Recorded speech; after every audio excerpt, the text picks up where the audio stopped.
महानपुर नाम का एक बहुत ही खुशहाल गांव था।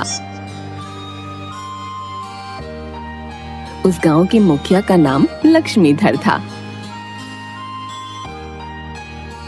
दिवाकर और श्यामलाल अपनी समस्या लेकर मुखिया के सामने खड़े होते हैं। मुखिया जी, हम सच कह रहे हैं, श्यामलाल की मुर्गी को हमने देखा भी नहीं, और जब देखा ही नहीं तो उसे काट कर खाने की तो बात ही दूर है। नहीं मुखिया जी, ये सरासर झूठ बोल रहा है। हमें पक्का मालूम है, हमारी मुर्गी को इसने ही काट कर खा लिया है। तुम इतने विश्वास के साथ कैसे कह सकते हो? हमारी बीवी ने अपनी आंखों से देखा था कि हमारी मुर्गी उसके खेत में चली गई थी, और इतना ही नहीं, उसके पंख भी दिवाकर एक पॉलिथीन भरकर फेंकने ले जा रहा था। मैं कैसे मान लूं कि तुम जो कह रहे हो कि तुमने जो देखा वो सब सच है? मुखिया जी, हम झूठ काहे बोलेंगे? हम एक सीधे साधे आदमी हैं। दिवाकर की वजह से हमारा नुकसान हो गया है, हम बस उसकी भरपाई चाहते हैं। नहीं, तुम्हारी मुर्गी कहीं भाग गई होगी, इसमें दिवाकर की कोई गलती नहीं है। अब जाओ, यहाँ पर समय मत बर्बाद करो, और तुम्हारी सजा है कि तुम 10 किलो सेब और 10 दर्जन केला मेरे घर पर आज रात तक पहुंचाओ। मुखिया जी, मेरी क्या गलती है? 10 किलो नारंगी भी। जल्दी जाओ वरना और बढ़ा दूंगा।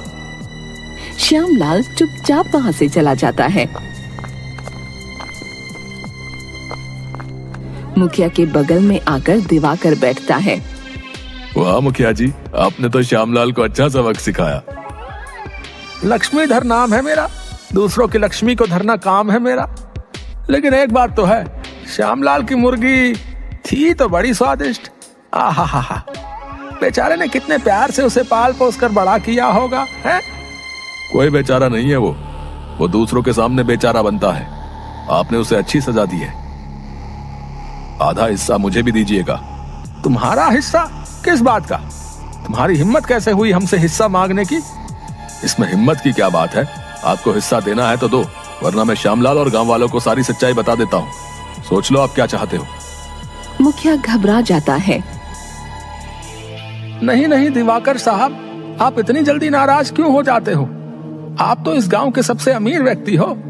मुझे लगा आप थोड़े फल लेकर क्या करोगे। ठीक है, आधा हिस्सा आपके घर भिजवा दूंगा, है?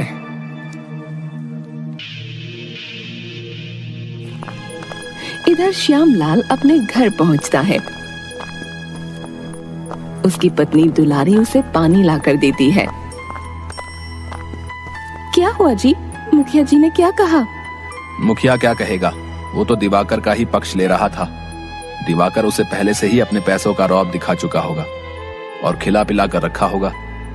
मेरी तो एक भी बात सुनने को तैयार नहीं था। मुखिया जी ने अंतिम निर्णय क्या सुनाया? हमें 10 किलो सेब और नारंगी और 10 दर्जन केला उनके घर आज शाम तक पहुंचाना है। हमें? पर हमें क्यों? आपकी गलती क्या है? अब तो मुखिया के चुनाव भी आने वाले हैं। इस बार हम अपना मुखिया बदल देंगे। तुम तो लक्ष्मीधर को जानती ही हो, वो अपनी मीठी मीठी बातों से सबको अपनी तरफ कर लेता है। और तो और दिवाकर जैसे अमीर लोग पैसों से भी लोगों को खरीद लेते हैं और अपने पसंद का मुखिया बनवाते हैं। आप मुखिया के इलेक्शन में क्यों नहीं खड़े होते? इस गांव को आपके जैसे मुखिया की जरूरत है। आपको ये करना चाहिए। मुखिया और मैं? नहीं, मैं ये सब नहीं कर पाऊंगा। करिए ना, इसमें सबकी भलाई है। नहीं तो इस लालची मुखिया और पैसे वाले लोगों के चक्कर में हमारा गांव बर्बाद हो जाएगा। हाँ, तुम सही कह रही हो। ठीक है, मैं करता हूँ। गांव में इलेक्शन का माहौल बनने लगता है।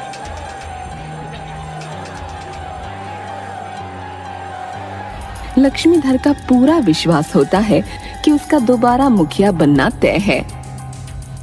श्यामलाल का मुखिया पद के लिए खड़ा होना पूरे गांव में आश्चर्य की लहर ला देता है। श्यामलाल की हिम्मत की दाद देनी पड़ेगी। लक्ष्मीधर के सामने खड़ा होने के लिए बहुत हिम्मत की जरूरत है।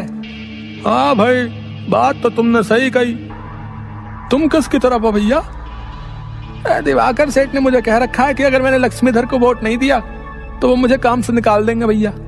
हाँ, मुझे भी कहा है कि अगर लक्ष्मीधर को वोट नहीं दिया तो मेरा ब्याज 10% बढ़ा देंगे।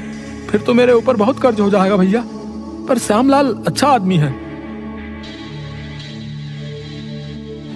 तभी वहाँ पर श्यामलाल का भाषण शुरू होता है। मेरे प्यारे गांव वालों, हम सब बहुत सालों से लक्ष्मीधर का अत्याचार सहते आ रहे हैं। अब हमें ही कुछ करना चाहिए।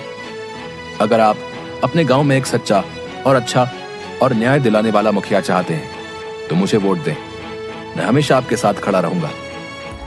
तभी वहाँ पर लक्ष्मीधर का एक आदमी स्टेज पर आ जाता है। उसका नाम त्रिवेदी होता है। गांव वालों, क्या तुम इसकी बातें सुन रहे हो? उधर लक्ष्मीधर सेठ सभी को सोने का सिक्का बांट रहे हैं। अमीर हो या गरीब, आगे की जाति का हो या पीछे की जाति का, सबके लिए है एक सोने का सिक्का। जल्दी जाओ और ले लो। बातें सुनने से आपका पेट नहीं भरेगा। अधिकतर लोग त्रिवेदी के बताई गई जगह पर चले जाते हैं। श्यामलाल बहुत दुखी हो जाता है। नीचे उतरकर वो दुलारी से कहता है, देखा दुलारी, मैं कहता था ना, लक्ष्मीधर के सामने हमारी एक नहीं चलने वाली। वो सारी जनता को सोने का सिक्का बांट रहा है। अब उसका जीतना तय है। लक्ष्मीधर लोगों का वोट बटोरने के लिए कुछ भी कर सकता है। आखिर उसके पास लोगों को बांटने के लिए इतने सोने के सिक्के आए कहां से? मुझे तो इसमें बहुत बड़ी गड़बड़ लगती है। दुलारी और श्यामलाल त्रिवेदी की बताई जगह पर पहुंचते हैं। लक्ष्मीधर कहाँ है? वो देखो, वो रहा, फोन पर बात कर रहा है। और देखो, त्रिवेदी सिक्के बांट रहा है। कितनी लंबी लाइन लगी है। छोटू इधर आ। छोटू गांव का चाय वाला था। दुलारी को वो अपनी बड़ी बहन की तरह मानता था। हाँ दीदी। ये बता, यहाँ पर ये सब हो क्या रहा है? पता कर कि लक्ष्मीधर के पास इतने सोने के सिक्के कैसे हैं कि वो सभी लोगों को बांट दे। हाँ दीदी। श्यामलाल को ये बात अच्छी नहीं लगती। तुमने उस छोटू को ये काम क्यों कहा? हम उस पर कितना भरोसा कर सकते हैं? अगर वो ये बात लक्ष्मीधर को बता देगा तो उसे पता चल जाएगा कि हम उसकी जासूसी कर रहे हैं। छोटू मेरा बहुत विश्वास पात्र है। उसके माता पिता की बात मैं ही तो उसकी देखरेख करती हूँ। और वो चाय बेचता है तो वो सभी लोगों के मुंह से सभी तरह की बातें सुन सकता है। तुम्हें आदमियों की परख है। तुम कह रही हो तो ठीक है, मैं मान लेता हूँ। थोड़ी देर बाद छोटू आता है और दुलारी को बताता है, दीदी आप ठीक कह रही थी, इसमें बहुत बड़ी गड़बड़ है। सोने के सिक्के पड़ोस के गांव के बदनाम गांजा डाकू से खरीदे हैं। वो तो जरूर ये सब कहीं से लूट कर लाया होगा। मुखिया अभी फोन पर बात कर रहा था।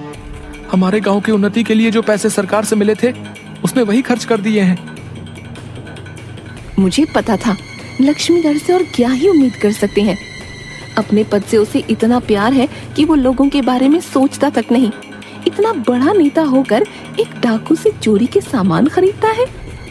मैं उसे इतना गिरा हुआ नहीं समझता था। अब हमें इसका खुलासा करना होगा। हमारे गांव का भविष्य हमारे हाथों में है। अगर लक्ष्मीधर फिर से मुखिया बन गया तो हमारा गांव बर्बाद हो जाएगा। लक्ष्मीधर फोन पर बात कर रहा था। मैं तुम्हारे पैसे कल भिजवा दूंगा। तुम गांव के मुखिया को इस तरह धमकी नहीं दे सकते। हाँ ठीक है, कल शाम पुराने कुएं के पास मिलना। हाँ मैं खुद आऊंगा। छोटू चाय वाला बातें सुन लेता है और चुपके से दुलारी को फोन करता है।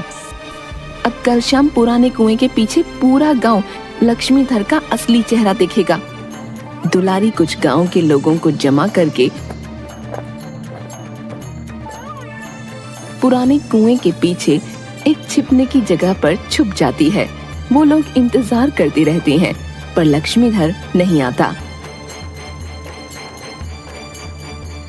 मैंने तो पहले ही कहा था, हमारे गांव के मुखिया में कोई खोट नहीं है। श्यामलाल जीतने के लिए ये सब अफवाहें उड़ा रहा है। चलो सब घर चलते हैं।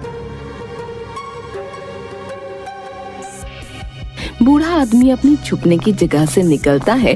तभी गांजा डाकू वहां पहुंचता है। लक्ष्मीधर, यही है तुम्हारा जासूस। अब तुम ही तय करो कि इसे सजा क्या देनी है।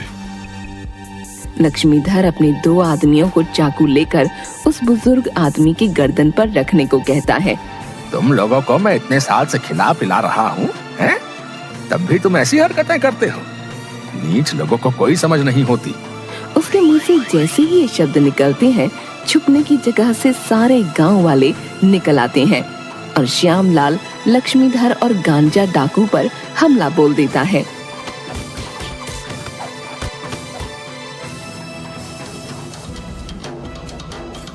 देखा चाचा, आप अपने जिस मुखिया के इतने पक्ष ले रहे थे उसका असली रूप।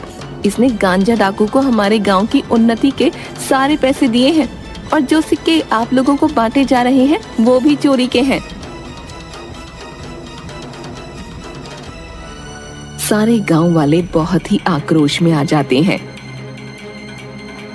और मुखिया पर हमला कर देते हैं। श्यामलाल और दुलारी किसी तरह लोगों को संभालते हैं और दोनों को गांव के पुलिस के हवाले कर देते हैं। सारे गांव वाले लक्ष्मीधर के खिलाफ बयान देते हैं और फिर श्यामलाल गांव का मुखिया बन जाता है। देखा, मैं कहती थी ना, आप अगर सच्चे दिल से लोगों की सेवा करना चाहते हो तो आप मुखिया जरूर बन जाओगे। इस दुनिया में भले ही कितनी भी भ्रष्टाचारी और बुराई हो, पर अभी भी सच्चाई और अच्छाई के लिए थोड़ी जगह बाकी है और आप जैसे सच्चे और अच्छे लोगों की वजह से ही तो ये दुनिया चल रही है। हमारा मुखिया कैसा हो, श्यामलाल के जैसा हो। हमारा मुखिया कैसा हो, श्यामलाल के जैसा हो।